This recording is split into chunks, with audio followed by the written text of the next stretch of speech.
ആലപ്പുഴ ജില്ലയിലെ ചെന്നിത്തല ജവഹർലാൽ നവോദയ വിദ്യാലയത്തിലെ 10ാം ക്ലാസ് വിദ്യാർത്ഥിനി നേഹയെ മരിച്ച നിലയിൽ കണ്ടെത്തിയ സംഭവം സംസ്ഥാനത്ത് വലിയ ചർച്ചയ്ക്കൊരുങ്ങുകയാണ്. ജൂലൈ 10, 2025 പുലർച്ചെയോടെയാണ് ഹരിപ്പാട് ആറാട്ടുപുഴ സ്വദേശിയായ നേഹയുടെ മൃതദേഹം സ്കൂളിലെ ശുചിമുറിയിൽ പോകുന്ന ഇടനാഴിയിൽ തൂങ്ങി മരിച്ച നിലയിൽ കണ്ടെത്തിയത്. ഈ സംഭവം കേരളത്തെ ഒന്നടക്കം ഞെട്ടിച്ചിരിക്കുകയാണ്. നേഹയുടെ മരണം ആത്മഹത്യയാണോ അതോ മറ്റെന്തെങ്കിലും കാരണങ്ങളുണ്ടോ എന്നതിൽ പോലീസ് ഊർജ്ജാന്വേഷണം ആരംഭിക്കുകയാണ്.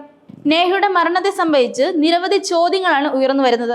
ഇന്നലെ വൈകുന്നേരം വരെ നേഹ സന്തോഷവതിയായിരുന്നുവെന്നും ബാസ്കറ്റ്ബോൾ കളിക്കാനും രാത്രി നടന്ന നൃത്ത മത്സരത്തിൽ പങ്കെടുത്തതുമായി സ്കൂൾ അധികൃതർ പറയുന്നു. സഹപാഠികളും ഈ കാര്യത്തിൽ ശരിവെക്കുന്നുണ്ട്.